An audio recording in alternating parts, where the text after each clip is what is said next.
드디어 내일입니다. 내일 오후 3시 모든 국민은 기사와 영상에 아마 촉각을 곤두세울 것으로 예상됩니다. 민주당 대선 후보로 확정된 이재명 후보가 그 국민 앞에서 그의 선고 결과 아마 공개가 될 텐데요.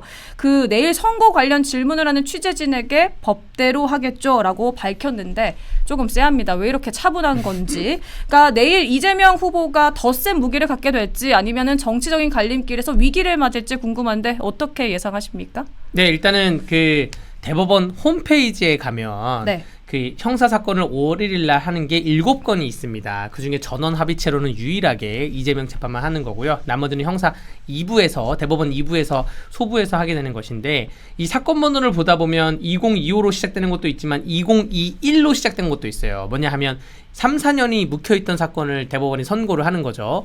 그런데 이례적으로 이재명 사건은 그 3월 28일에 상고심 접수가 됐는데 전원합의체 회부하고 그날 회의하고 그 다다음날 회의하고 지금 한 달 정도에 바로 선고 기일을 잡은 것은 네.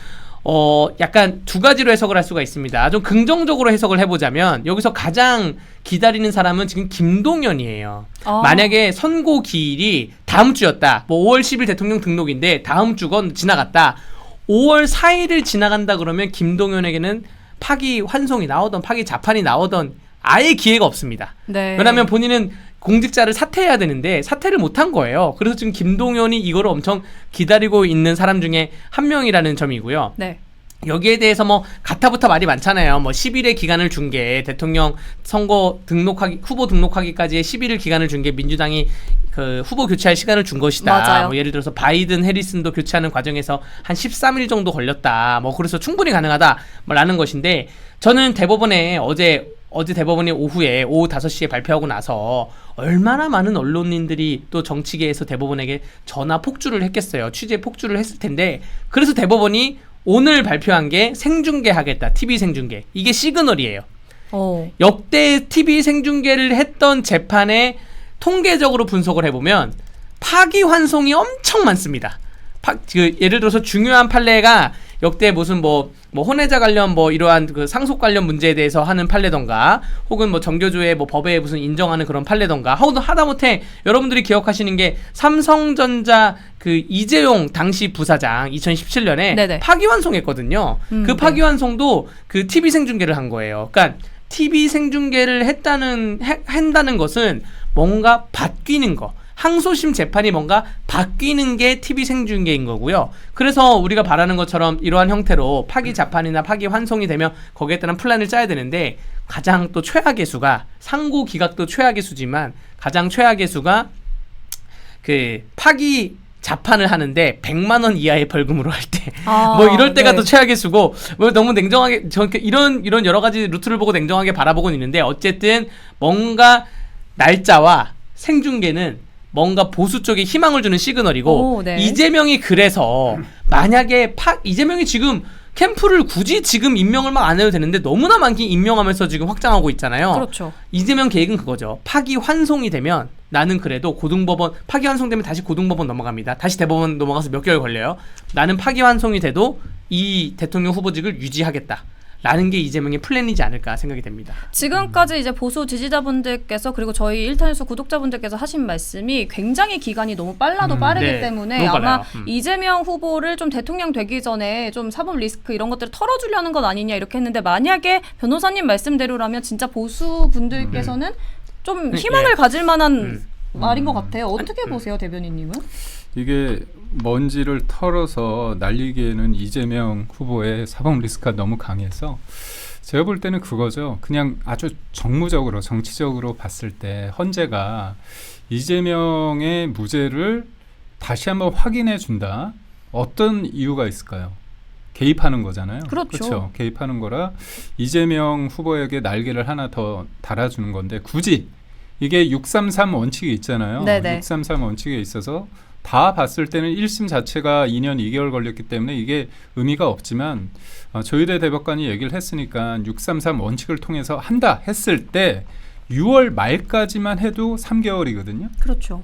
근데 633 원칙인데 대선 전에 이거에 대해서 결정을 해준다고 하고 이례적으로 후보 등록보다 한 9일 정도 빠르게 해서 내일 내린다는 건 뭐냐면 무죄의 날개를 달아주는 게 아니라 선거를 하는 국민들 입장에서 유권자 입장에서 봤을 때 이재명이라는 사람이 황당하게도 2심 항소심에서 저는 뭐 궤변에 가까운 정도의 어떻게 보면 사진을 확대했는데 그거를 조작을 했다고 그러고 국토부에서 협조 공문을 보냈는데 그거를 당사자가 협박이라고 느꼈다고 하는 그 자체를 네.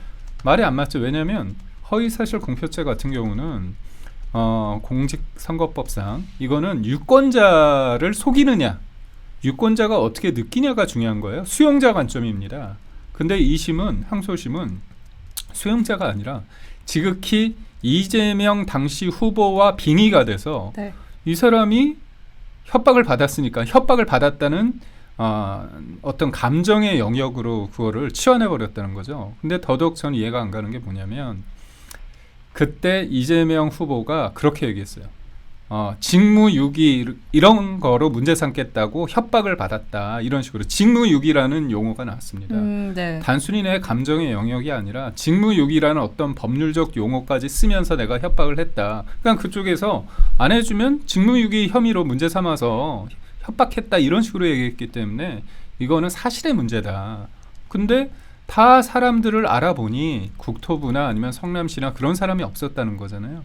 그리고 더군다나 헌재 결정에서 그 대법원 결정에서 가장 중요한 게 이게 이재명 후보가 당시에 왜 거짓말을 했을까? 거짓말할 요인이 있어요.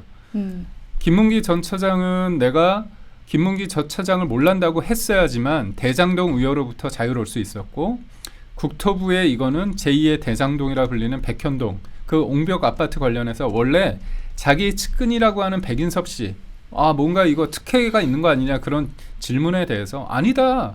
내 주변에 사람들한테 내가 특혜를 준 게 아니라 국토부에서 협박했다 이렇게 퉁친 거거든요. 네. 그러니까 결국은 거짓말을 할 동기가 충분히 있었다는 거고 그때 가장 중요한 대장동과 제2의 대장동으로 불리는 백현동 관련해서 본인이 거짓말을 했어야 될 이유가 충분히 있었다. 그렇다면 항소심에서 왜 이재명 후보의 빙의가 돼서 그런 판단을 하느냐. 그래서 저는 대법원에서 공직선거법 허위사실 공표죄 취지에 맞게끔 유권자 관점에서 봤을 때 네. 이재명 후보의 얘기를 들었을 때 판단을 잘못했을 가능성이 있다. 그렇다면 이거는 엄벌에 쳐야 된다. 그런 생각을 하는데 다른 것도 아니고 선거를 하는데 저번 대선 때 허위사실 공표죄에 있는 사람의 이게 항소심에서 무죄가 나오니까 벙찐 거예요. 그래서 유죄 취지로 돌려가서 네. 국민들한테 이 사람 문제가 있다.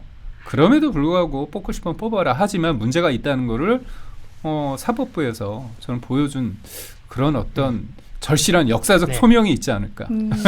이게 마음만 먹으면 더 빨리 선고를 할 수도 있어요. 지금 선고일이 빠르다 해서 지금 어떠한 시민단체에서는 조희대 대법원장을 고발했습니다. 공수처에다가 오늘 고발했어요. 네. 그 뭐 조희대 대법원장이 선고일을 빨리 잡았다고 고발했는데 왜 선고일을 빨리 잡을 수 있냐? 자, 첫 번째는 이게 사안이 너무나 단순해요. 그냥 범행 장소, 범행 시간, 범행 행위의 태양. 그냥 간단하게 자기 말 몇 마디 한 거 아닙니까? 여기에 대해서 왈가왈부 사실관계를 다투지 않아도 되는 것이고요. 두 번째가 이미 1심에서 너무 2년 2개월 심리에 오고 항소심 심리까지 포함하면 30개월 심리예요. 맞습니다. 그래서 심리를 더 이상 할 필요가 없습니다. 그리고 세 번째는 그런 법리를 가지고 이게 사실의 표현이냐 뭐 의견의 표현이냐 허위사실 유포냐 따져야 되는 것인데 네.